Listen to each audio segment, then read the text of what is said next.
તો બાળકો લાસ્ટ લેક્ચરમાં આપણે નંબર ચેપ્ટર નંબર કયો સ્ટાર્ટ કર્યો બેટા? 12 નંબર. ચેપ્ટર 12 આપણે સ્ટાર્ટ કર્યો જેનું નામ શું છે? પરમાણુઓ. એટમ્સ આપણે સ્ટાર્ટ કર્યું. સૌથી પહેલા આપણે શું જોયું હતું બેટા? સૌથી પહેલા આપણે જોયું હતું જે થોમ્સનનું તરબૂચ મોડેલ જે રોંગ હતું. એના પછી આપણે જોયું એના કારણો કે રોંગ થવાનું કારણ શું. પછી રધરફોર્ડનો એક એક્સપેરિમેન્ટ હતો જે બંધ ચેમ્બરનો, એની ડિસ્કશન્સ કરી હતી અને એમના સ્ટુડન્ટ કયા બે? ગાઈગર અને માસ્ટર. એમનો પ્રયોગ પણ આપણે ડિસ્કસ કર્યો તો સિમ્પલ હતો, એકદમ ઈઝી. હા કે ના? તો ગાઈગર માસ્ટરનો જે પ્રયોગ હતો સોનાના વરખવાળો, એ પ્રયોગના અમુક અવલોકનો આપણે જોયા હતા. તો એના અવલોકનો કયા કયા હોઈ શકે છે અને કયા કયા આપણે ધ્યાન રાખવા, તો એમાં આપણે અવલોકનો અહીંયા લખીએ છીએ અને એ અવલોકનો પરથી કંઈક આગળ જોઈશું.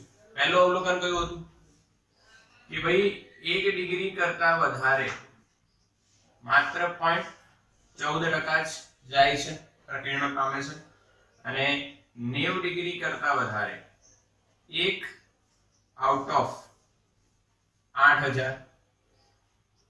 હા, અને એક સ્પેશિયલ મેં તમને કીધું હતું આની સાથે 180 ડિગ્રી, લગભગ 180 ડિગ્રીએ માત્ર 1 આઉટ ઓફ 10⁴ એક જ જાય છે. યાદ છે કે નહીં? બોલો, મેસેજ કરો ફટાફટ. આ ઓબ્ઝર્વેશન ગાઈગર માસ્ટરના યાદ હોવા જોઈએ બેટા. બિલકુલ સિમ્પલ છે, એકદમ મસ્ત, એકદમ જોરદાર, મજા આવી વાત છે કે જે ગાઈગર માસ્ટરને જે પ્રયોગ કર્યો છે એના અવલોકન આવા છે. પહેલો અવલોકન શું કહે છે? બીજો અવલોકન શું કહે છે? આલેખ બી આપણે જોયો તો, યાદ છે ને? આલેખ પણ આપણે જોયો તો.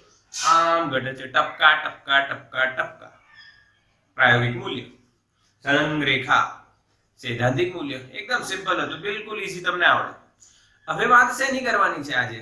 તો ભાઈ તમે મારા સ્ટુડન્ટ છો, તમને મેં એક પ્રયોગ કરવાનું કીધું, તમે પ્રયોગ કરો અને પછી તમે શું કહેશો મને? સર આવું થયું. યસ ઓર નો? હા કે ના? હું તમને એક ટેસ્ટ પેપર લખવા આપું છું બેટા, અને તમે એ પેપરમાં આવું લખો છો અને કંઈક ભૂલ થાય છે, તો એનો મતલબ તમે મને શું કહેશો? સર આવું થયું. પછી હું તમને વાંચવાનું કહું છું કે તમે આ રીતના વાંચો, સવારે આટલું વાંચો, બપોર આટલું વાંચો, સાંજે આટલું વાંચો. પછી તમે એક દિવસ આ મારી કીધેલી પ્રક્રિયા 1-2 દિવસ કરો છો અને પછી તમે મને શું કહેશો? સર આવું થયું. યસ ઓર નો? સમજ પડે છે મારી વાત? હા કે ના?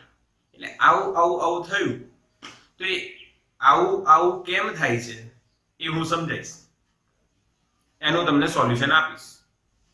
એ જ રીતના ગાઈગર માસ્ટરના અવલોકન પછી આપણે શું જોવાનું છે ખબર છે? આપણે જોવાનું છે બેટા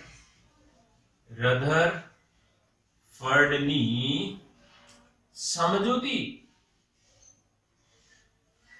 શિક્ષક જ સમજાવશે ને ભાઈ. વિદ્યાર્થીઓએ કરેલા પ્રયોગના અવલોકનો પરથી શિક્ષકની એક સમજૂતી છે ભાઈ કે કેમ આવું થયું. ઓકે, અહીંયા કેટલા અવલોકનો કર્યા એમણે? 2. એ 2 અવલોકનો એમણે સમજાયા. કઈ રીતના? તો પહેલી વાત, એક વસ્તુ તમે મને કહો, એક રૂમ છે બેટા બંધ, સમજજો અને તમે એપ્લાય કરજો ને ઇમેજિનેશન કરજો. એક રૂમ છે બંધ, એક બાજુ બીજો દરવાજો છે, 2 દરવાજા વાળા રૂમ છે. રૂમની અંદર શું છે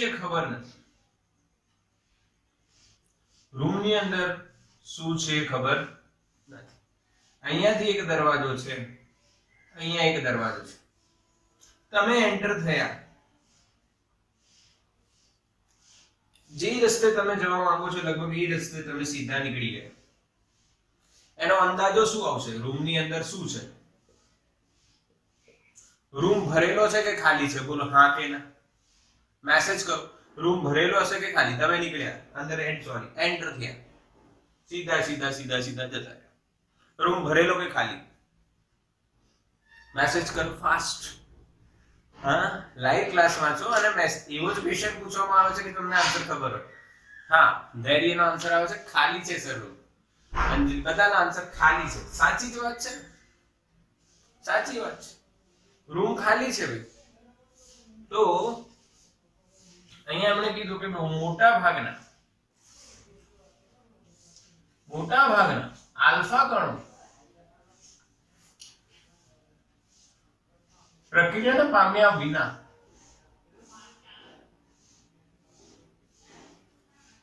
પસાર થતા હોવાથી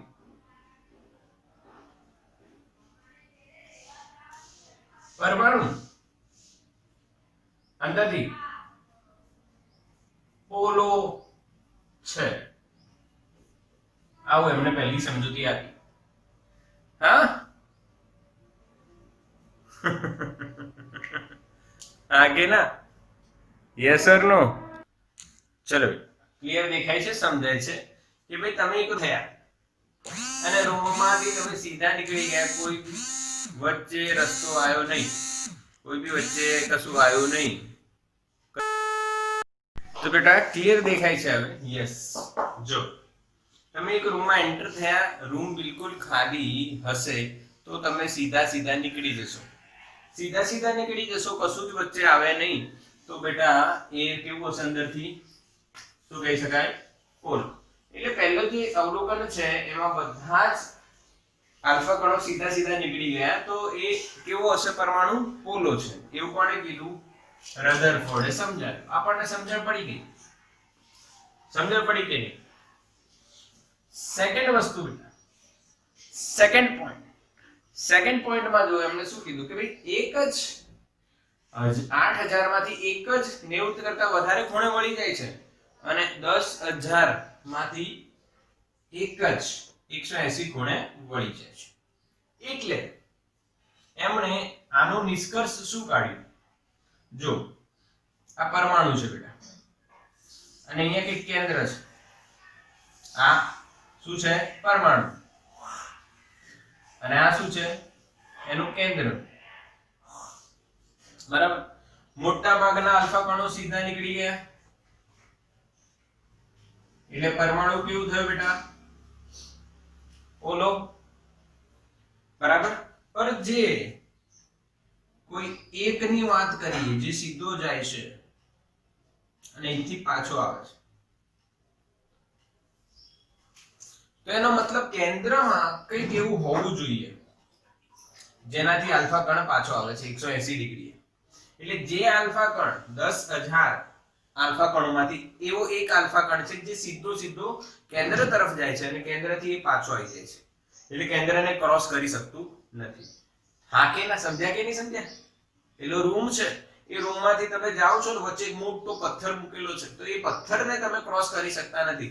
આજુબાજુ જવાની જગ્યા ના હોય તો તમે પાછા આવી જાઓ. હા કે ના? આજુબાજુ જવાની જગ્યા ના હોય તો તમે શું થાઓ?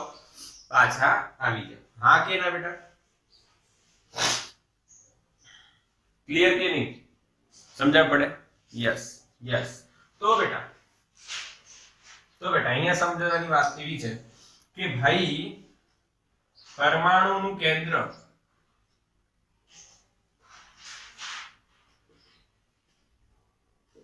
તેનું મોટા ભાગનું દળ કેન્દ્રિત થયેલું છે અને લગભગ બધો જ ધનવી ભાર પણ કેન્દ્રમાં જ છે. એટલે જે આલ્ફા કણ છે બેટા, આલ્ફા કણને શું કહેવાય તમને ખબર હોય છે? હિલિયમનો ન્યુક્લિયસ. શું છે આલ્ફા કણ? હિલિયમનો ન્યુક્લિયસ. હિલિયમનો ન્યુક્લિયસ એટલે શું કહેવાય કે ભાઈ એનો વીજભાર કેટલો? +2e.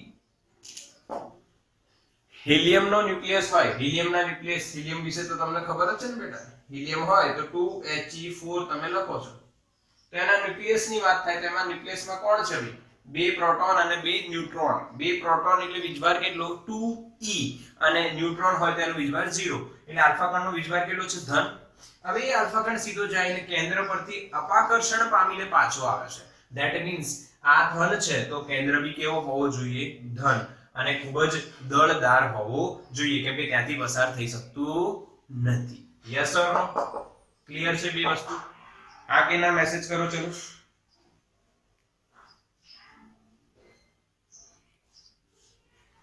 Yes yes yes clear. હા હવે એક વાત અહીંયા કરી દઈએ, નાની की बात આને જ રિલેટેડ છે. તો ભાઈ આ કોનો પરમાણુ છે? ચલો બોલો, આ કયા તત્વનો પરમાણુ છે? મેસેજ કરો ફાસ્ટ.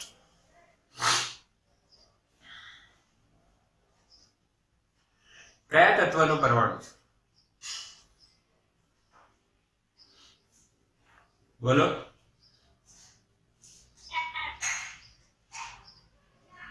હિલિયમ, હાઇડ્રોજન નહીં. સોચો, વિચારો, કોનો પરમાણુ છે? કયા તત્વનો? Yes Abhijit, right answer. અભિજીતનો આન્સર રાઈટ છે બેટા. સોનાનો પરમાણુ છે, સોનાનું. યાદ કરો ગોલ્ડ ફોઇલ એક્સપેરિમેન્ટ, સોનાના બરફનો પ્રયોગ ચાલી રહ્યો છે. તે કોનો પરમાણુ છે બેટા? સોનાનો પરમાણુ છે. હવે એની વાત કરીએ. જો આ ન્યુક્લિયસ છે બેટા, જે ન્યુક્લિયસ હોય એ ન્યુક્લિયસ, ધ્યાન આપશું અહીંયા એનો વીજભાર કેટલો હોય? ન્યુક્લિયસનો વીજભાર કેટલો હોય? Ze. Z શું? પરમાણુ ક્રમાંક. જેટલો પરમાણુ ક્રમાંક હોય એટલા જ પ્રોટોન હોય. તો Z પ્રોટોન, E એક પ્રોટોનનો વીજભાર, તો કુલ વીજભાર કેટલો થાય? Z. હવે એનો જે આલ્ફા કણ છે એનો વીજભાર કેટલો? +2e. માની લો એ d અંતરે આવીને પાછો જાય છે. કેટલા અંતરે આવીને પાછો જાય છે? d અંતરે. તો જ્યારે d અંતરે હોય તો આમની વચ્ચે એક અપાકર્ષી બળ લાગે છે. એ અપાકર્ષી બળ કયો કહેવાય? 1/4πε0 2e Ze/d². હા કે ના? હા કે ના બોલો બેટા?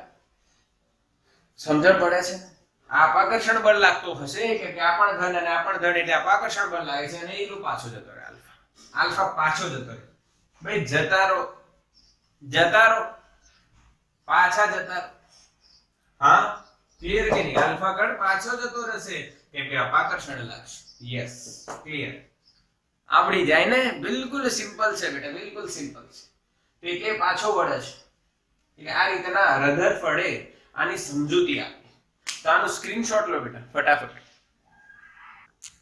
બેટા ક્લિયર? બિલકુલ યસ. સ્ક્રીનશોટ તમારો થઈ ગયો. હવે એમની સમજૂતીમાં આગળ કન્ટિન્યુ કરીએ આપણે. તો જે બેટા આલ્ફા કણ છે એમનું ગતિપથ કંઈક તો હોય. શું હોય? ગતિપથ. એની ચર્ચા કરવાની છે. એટલે આલ્ફા કણનો ગતિપથ.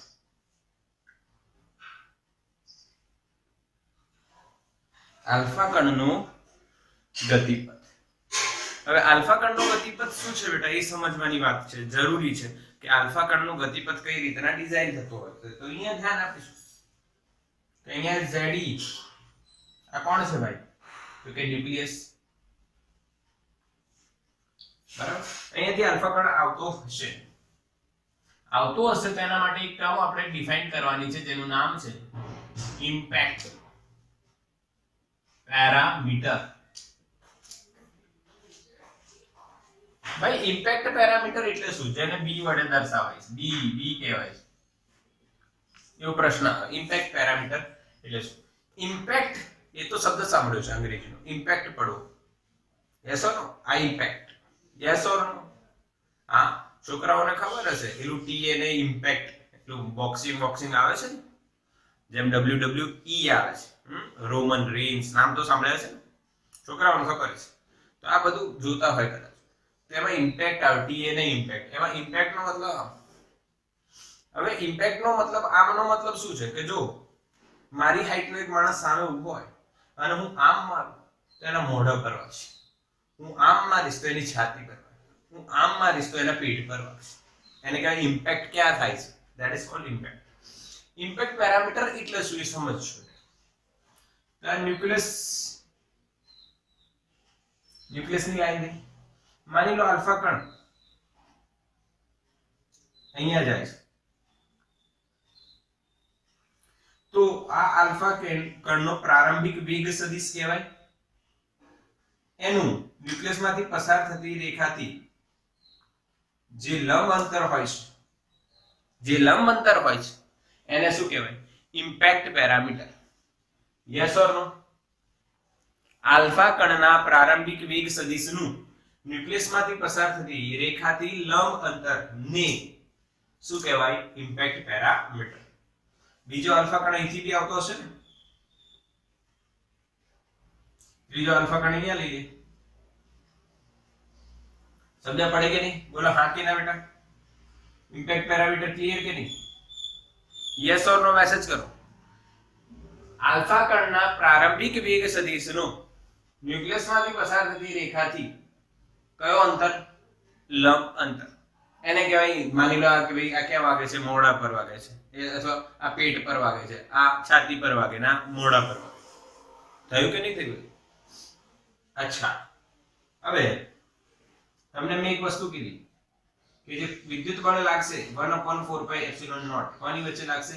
ZE અને આલ્ફા કણના વીજબળ 2E upon r² કાં તો d² તમે લખી શકો. It is okay. ચાલ, ઓકે. તો આ કયું બળ કહેવાય? આકર્ષણ કે અપાકર્ષણ? તો અપાકર્ષણ બળ કહેવાય. અપાકર્ષણ બળ શું કરશે બેટા? અપાકર્ષણ બળ શું કરશે? ધક્કો મારશે. શું કરશે? ધક્કો મારશે. તો ધ્યાન આપવાની વાત છે, તમારે મેસેજ કરવાનું છે. જો r વધે તો f શું થાય? વધે કે ઘટે? મેસેજ કરો ફાસ્ટ. જો r વધે તો f વધે કે ઘટે? r વધે તો f ઘટે. સીધી વસ્તુ છે, ઝડપથી ઘટશે, કેમ કે વર્ગના વ્યસ્ત પ્રમાણમાં છે, ઘટશે. એટલે જો માની લો બેટા આ રીતના વળી જાય છે. કેમ વળી જાય છે? કેમ કે અપાકર્ષણ અનુભવ છે, આલ્ફા. તો આ એટલા, માની લો આ બેટા એક θ1 ખૂણે વળે છે, આની વચ્ચેથી આલ્ફા કણ અહીંયા આવશે તો આનું બી અપાકર્ષણ થશે.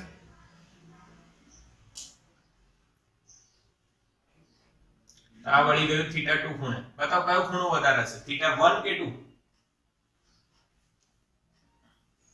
મેસેજ કરો, કયો ખૂણો વધારે હશે? 1 કે 2? ચલો ફટાફટ મેસેજ કરો બેટા, ફટાફટ બોલો જલ્દી.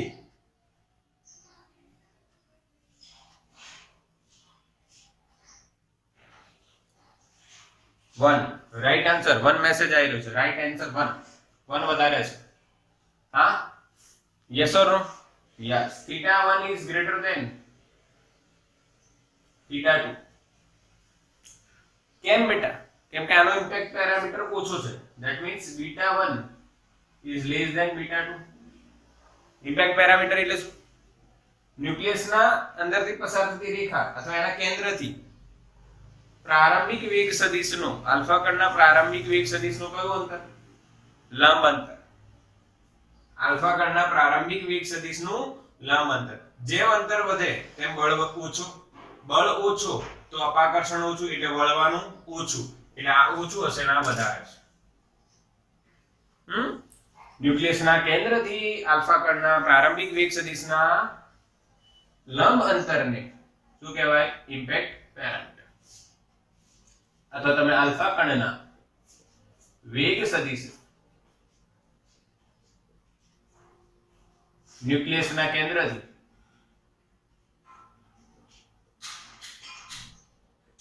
લંબ અંતરને બી કહે છે. બી એટલે ઇમ્પેક્ટ પેરામીટર. સમજી જજો.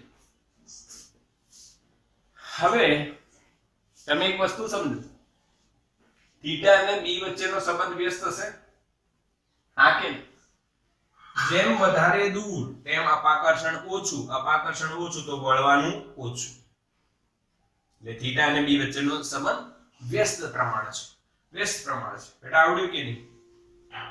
બોલ આવડ્યું કે નહીં? આ વાત જે હું કહું છું એ સમજણ પડી ને? યસ બિલકુલ સમજણ. બીજી એક વાત આમાં કહી દઉં તમને, હેડ ઓન સંઘાત. એટલે હેડ ઓન સંઘાત ક્યારે થાય? જ્યારે ઇમ્પેક્ટ પેરામીટર 0 હોય. એટલે આની વાત થાય છે. અહીંયા આવશે, બરાબર, અહીંયા સુધી આવ્યું આલ્ફા કણ, ઓકે, અને અહીંથી પાછું જતું રહેશે. કેટલા ખૂણે વળ્યું? 180.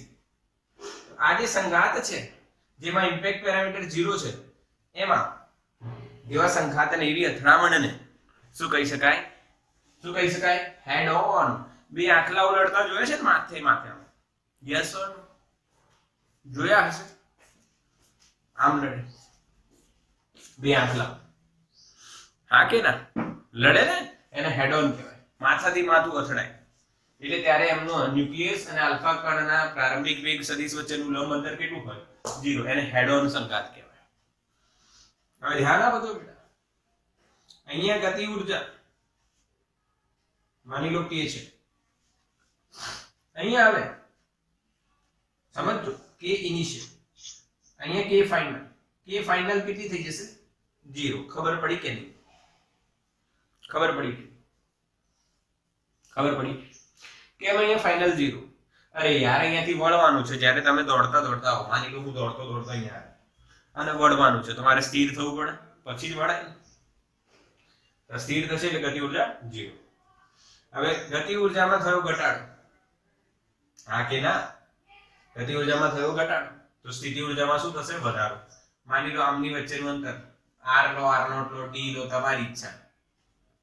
r તો અહીંયા શું થશે? જોજો, સમજજો બેટા. યાંત્રિક ઊર્જા સંરક્ષણના નિયમ અનુસાર આપણને શું મળશે ભાઈ? E ઇનિશિયલ અથવા E ફાઇનલ બરાબર E ઇનિશિયલ.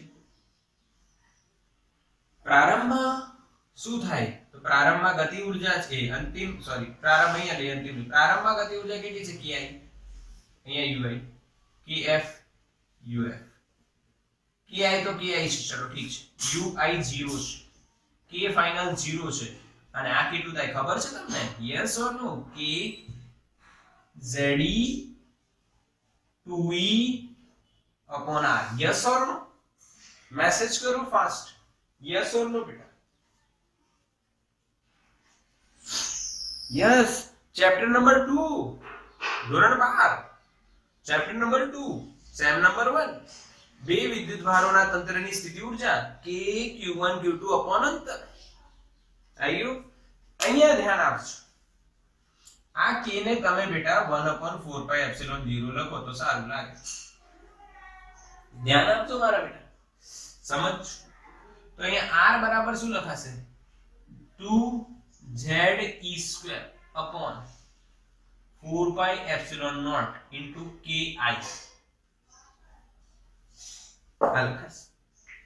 એટલે આ શું છે? તો કે ભાઈ જ્યારે હેડ ઓન સંઘાત થતો હોય ત્યારે આલ્ફા કણનું ન્યુક્લિયસના કેન્દ્રથી અંતર કેટલું? યસ ઓર નો? આવો પ્રશ્ન પૂછાય છે નીટ જેઈ બોર્ડમાં, ક્યાંક ને ક્યાંક આવો પ્રશ્ન પૂછાય. તો તમારે શું કરવાનું? જો પ્રારંભમાં આલ્ફા કણ બહુ દૂર છે, બહુ દૂર હોય અને એની ગતિ ઊર્જા છે, તો એની સ્થિતિ ઊર્જા બહુ દૂર હોય તો સ્થિતિ ઊર્જા અંતરના વ્યસ્ત પ્રમાણમાં હોય. જો r બહુ દૂર હોય તો સ્થિતિ ઊર્જા 0. અંતિમ જ્યારે વળવાનો છે ત્યારે ગતિ ઊર્જા 0 અને ત્યારે સ્થિતિ ઊર્જા k q1 q2 upon r પ્રમાણે લખવાની. ki બરાબર uf થઈ જશે ને? ki બરાબર uf કરશો એટલે આન્સર મળશે. સ્ક્રીનશોટ લો. ચલો ફટાફટ સ્ક્રીનશોટ. ચલો બેટા, સ્ક્રીનશોટ તમે લઈ લીધું છે. એક દાખલો છે આપણી જોડે ઉદાહરણનો. એ ઉદાહરણનો દાખલો આ સૂત્ર પર બેઝ છે એટલે આપણે કરીએ છીએ. આવો. અને તમને ખ્યાલ આવે એટલે ઉદાહરણ number 12.2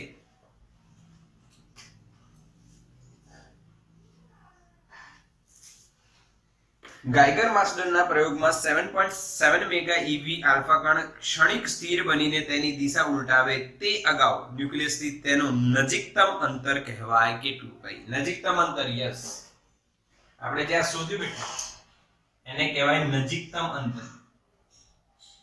distance of closest approach, એ નજીક કેટલું આવી શકે, નજીકતમ અંતર શોધવાનું છે. એટલે આ જે આલ્ફા કણ છે બેટા એની પ્રારંભની ગતિ ઊર્જા આપણને આપી છે 7.7 મેગા ઇવી. પછી એ આવે છે અહીંયા સ્થિર થાય છે અને પાછું વળી જાય છે, અહીંયા ઝેડી છે. નજીકતમ અંતર r શોધવાનું છે.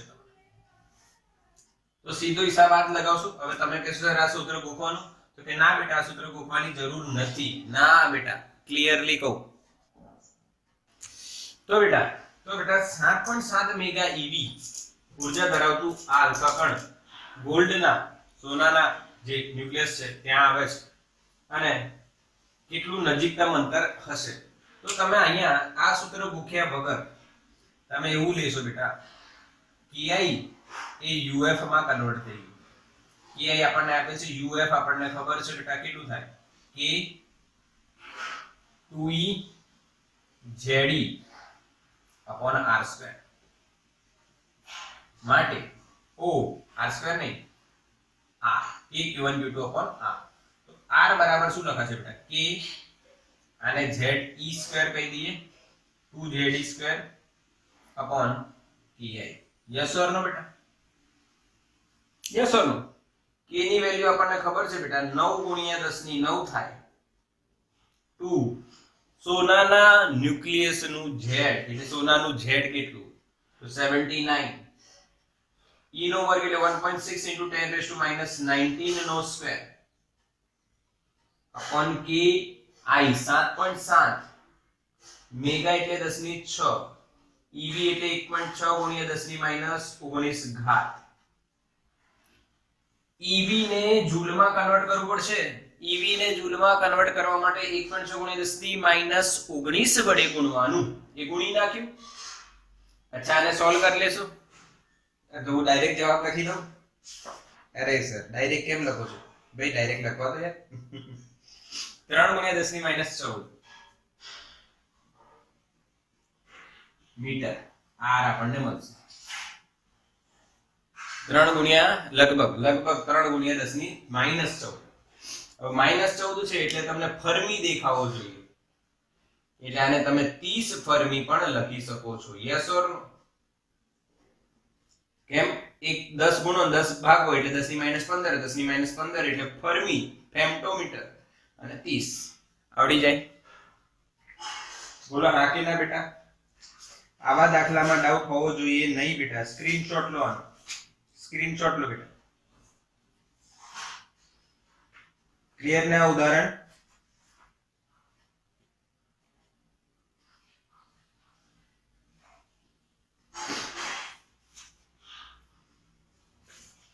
બધાને ક્લિયર? યસ. એકદમ સિમ્પલ હતો બેટા, એકદમ સિમ્પલ છે. આપણી જોડે અહીંયા ચોપડીમાં ઉદાહરણ અવેલેબલ છે, આપણે એને ગણી કાઢ્યો અને આપણે સોલ્વ કર્યું. ઓકે ચલો ઠીક. એટલે મેં તમને જે કન્સેપ્ટ ચલાવ્યો ભાઈ એના પરથી આપણે આવું સમજી ગયા. આલ્ફા કણનો ગતિપથ પૂરેપૂરું કોણે સમજાવ્યું? મેં કે રધરફર્ડે? આપણી સ્ટોરીમાં તો રધરફર્ડ જ છે. રધરફર્ડે જ આ સમજાવ્યું છે કે ભાઈ મારા બે સ્ટુડન્ટ હતા ગંગુ મંગુ. કોણ હતા? ગંગુ મંગુ એટલે ગાઈગર માસ્ટર. એમણે જે પ્રયોગ કર્યો એના પરથી મેં તમને આ બે વસ્તુ સમજાઈ, બરાબર? રધરફોર્ડ અને છેલ્લે આપણે નજીકતમ અંતરના સૂત્ર સાથે એને સમજ્યા. હવે રધરફોર્ડે શું કર્યું? એમણે એક મોડેલ આપ્યું, પરમાણુ મોડેલ. જે થોમ્સને આપ્યું તે રોંગ પડ્યું, તો હવે બીજાએ તો આપશે ને ભાઈ. આ કે ના એક દાખલો હું અહીંયા આપું અને હું ગણું મારે ખોટું પડે. તો જો બાળકો તમે એક્ટિવ હો તો તરત ચોપડો કાઢીને લખી દેશો અને તમે ગણવાનું ટ્રાય કરશો અને કહેશો સર આ જવાબ આવે. યસ ઓર નો? આ નિયમ છે બેટા કે કોઈ એક માણસ ટ્રાય કરે અને એનાથી ન થાય તો બીજો માણસ જરૂરથી ટ્રાય કરે. આના મોડેલને આપણે પ્લાનેટરી મોડેલ પણ કહેવાય. રધરફર્ડનું જે મોડેલ છે ને પ્લાનેટરી મોડેલ પણ કહેવાય. પ્લાનેટરી મોડેલનો મતલબ શું છે? રધરફર્ડે એવું કીધું કે પરમાણુના કેન્દ્રમાં ન્યુક્લિયસ છે જે ધન વીજભારિત છે અને ઇલેક્ટ્રોન તેની આસપાસ ભ્રમણ કરે છે. એટલે આમને એવું કીધું સૂર્ય અને આ થઈ ગયું ગ્રહ. એટલે આને પ્લાનેટરી મોડેલ કહેવાય. પ્લાનેટરી મોડેલ ક્લિયર છે કે નહીં? આવું કોણે કીધું? આવું મોડેલ કોણે આપ્યું? રધરફર્ડ. કોણે આપ્યું આવું? રધરફર્ડ. ક્લિયર? રધરફર્ડનું પરમાણુ મોડેલ. અચ્છા, રધરફર્ડ બીજા કેમ ફેમસ છે ભાઈ? તો રધરફર્ડે કોની શોધ કરી નાખી? પરમાણુના કેન્દ્રની, ન્યુક્લિયસ. પરમાણુની ત્રિજ્યા કોણે શોધી? જે થોમ્સન.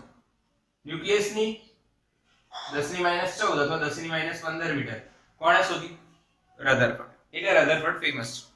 અને સાથે સાથે એમણે પ્લેનેટરી મોડેલ પણ આપી દીધું કે સૂર્યની જેમ ન્યુક્લિયસ છે અને એની આસપાસ ગ્રહો જેમ ભ્રમણ કરે છે એમ ઇલેક્ટ્રોન ન્યુક્લિયસની આસપાસ ભ્રમણ કરે છે. ક્લિયર છે? હા કે ના? યસ ઓર નો? સમજાય કે નહીં? યસ, સમજાય. હવે સાબિતી વગર તમે કોઈ વસ્તુ કહો, હું કહું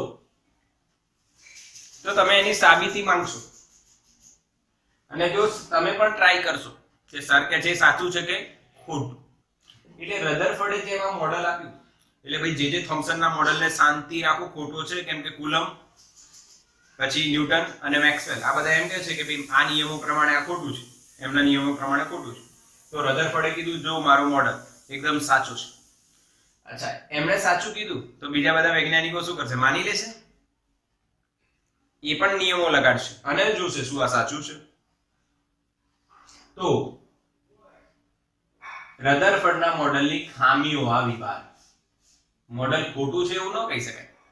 મોડેલ તો એમને જે કીધું છે એ બરાબર કીધું છે, પરંતુ એની ખામીઓ છે. પહેલી ખામી શું? કે ભાઈ કેન્દ્રમાં કોણ છે? ધન વીજભાર. એવું એમણે કીધું. એની આસપાસ કોણ ભ્રમણ કરે છે ભાઈ? ઇલેક્ટ્રોન. હવે ઇલેક્ટ્રોન ગતિ કરતું હોય તો અહીંયા કુલમનો આકર્ષણ બળ લાગશે. આકર્ષણ બળ લાગે એ કક્ષા બદલતો ન્યુક્લિયસ જોડે પહોંચી જાય અને આ જે આકાર થાય સર્પિલ આકાર અથવા કમાન આકાર કહેવાય. સર્પિલ એટલે સાપ જેવું. સાપ કુંડળી મારીને બેઠો હોય ને, કુંડળી મારેલો સાપ જોયો છે ને બધાએ? કુંડળી મારેલો સાપ જોયો છે ને બધાએ? હા કે ના? હા કે ના? ક્લિયર કે નહીં?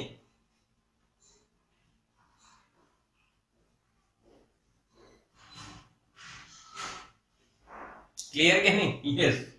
હા, જોયો છે ને આમ. તો આવું થાય, ધન અને ઋણ વચ્ચે આકર્ષણ થાય અને ગોળ ગોળ ફરતું ઇલેક્ટ્રોન ક્યાં જાય? તો અહીંયા એવું કહેવાય કે ભાઈ પરમાણુ તો સ્થિર છે, પરંતુ એ પરમાણુની સ્થિર કેમ છે એ સમજાવી શક્યા નહીં. રધરફર્ડ પરમાણુની સ્થિરતા સમજાવી શક્યા નહીં. પરમાણુ સ્થિર છે, આવું થતું નથી, પણ કુલમના નિયમ પ્રમાણે આવું થવું જોઈએ. હા કે ના? આની વચ્ચે આકર્ષણ થાય એટલે એની જે ત્રિજ્યા છે પહેલાની ત્રિજ્યા એ ઘટે, ધીરે ધીરે ઘટતી જાય અને એ કેન્દ્ર તરફ આવી જાય, સર્પિલ અથવા કમાન આકાર બની જાય. પણ પરમાણુ તો સ્થિર છે, આવું થતું નથી. આવું નથી થતું તો એનું કારણ બોલો, તે સમજાવી શક્યા નહીં. મોડેલનો આ એક ખામી છે. બીજી ખામી કે ભાઈ સમજો, જ્યારે આ ઇલેક્ટ્રોન નજીક આવતો જાય, નજીક આવતો કક્ષા બદલતો જાય, એટલે એ આકર્ષણ બળ વધતું જાય.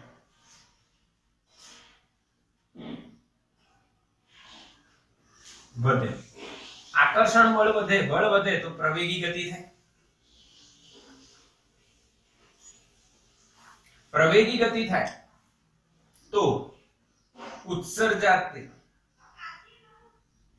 તરંગની આવૃત્તિ અથવા તરંગ લંબાઈ આપણે વાત કરીએ સતત બદલાય. યસ ઓર નો? આકર્ષણ બળ વધે, કેમ વધે? કેમ કે નજીક આવશે, નજીક આવશે એટલે અંતર ઘટશે, અંતર ઘટશે તો આકર્ષણ બળ વધશે, આકર્ષણ બળ વધશે તો કઈ ગતિ થાય? બળ હોય તો પ્રવેગી ગતિ થાય. પ્રવેગી ગતિ થાય તો મેક્સવેલે કીધું હતું એ શેનું ઉત્સર્જન કરશે? પ્રવેગી ગતિ કરતું ઇલેક્ટ્રોન વિદ્યુત ચુંબકીય તરંગોનું ઉત્સર્જન કરશે. એ તરંગોની જો આ નજીક આવે, ગતિ પ્રવેગી થાય તો ઉત્સર્જાતા તરંગોની આવૃત્તિ અને તરંગ લંબાઈ બદલાયા કરે, અથવા આવૃત્તિ બદલાયા કરે એવું તમે લખી શકો. તો એ બદલાય અને તીવ્રતા પણ બદલાય, તો આ સતત બદલાય. પણ જ્યારે ખરેખર જે વર્ણપટ મળે છે એ રેખીય વર્ણપટ મળે છે. જે તરંગ લંબાઈ અથવા આવૃત્તિનો જે વર્ણપટ મળે છે એ રેખીય મળે છે. એનો મતલબ કે એમાં સતત ફેરફાર થતો નથી, અસતત ફેરફાર થાય. તો રિયાલિટીમાં અસતત ફેરફાર છે અને આ કન્સેપ્ટમાં જોવા જાવ તો સતત છે. એટલે આ પણ એમની બીજી શું કહેવાય? ખામી કહેવાય. યસ ઓર નો બેટા? સમજણ પડી કે નહીં? યસ ઓર નો બોલો, મેસેજ કરો ફાસ્ટ. રધરફોર્ડની બે ખામીઓ ખબર પડી, એમનું મોડેલ ખબર પડી. એમનું મોડેલ બિલકુલ સિમ્પલ છે, સૂર્ય જેવું છે. સૂર્ય કેન્દ્રમાં છે, સૌરમંડળ, સૂર્યમંડળ જે આપણે કહીએ છીએ એના જેવું છે. ઓકે, પણ એની બે ખામી છે. આકર્ષણ થાય એટલે જે ખોટું નથી, ખામી છે કે બતાવો આ કેમ નથી થતું. આવું આ તમારા કન્સેપ્ટ પ્રમાણે પરમાણુ તો અસ્થિર થઈ જાય, આકર્ષણ થાય, કમાન આકાર બની જાય, પર એ પરમાણુ તો સ્થિર છે, બદલાતું નથી. ભાઈ જોવાય કોઈ વસ્તુ નાની થઈ જાય, એન્ટમેન ની જેમ નાનું થોડી થઈ રહ્યા છે. અને બીજી આ વાત કે સતત બદલાતી જતી આવૃત્તિઓ અથવા તરંગ લંબાઈઓ અથવા તીવ્રતા આપણને મળતી હોય છે, પણ રિયાલિટીમાં તો વર્ણપટ કેવું મળે છે? રેખીય, એક પછી એક. એટલે સતત નહીં. યસ ઓર નો? આ બે ખામીઓ હતી. આ ખામીને કોણ દૂર કરશે? બોર, જે તમે કેમિસ્ટ્રીમાં ભણ્યા છે એમાં 3 અધિતર્ક આવશે. યસ ઓર નો? જે થોમ્સનની ભૂલ કોણે સુધારી? રધરફોર્ડ. રધરફોર્ડની ભૂલ કોણે સુધારી? બોર. એટલે આ એક સ્ટોરી છે, સિમ્પલ સ્ટોરી, વેરી સિમ્પલ. તો આનો સ્ક્રીનશોટ લો બેટા.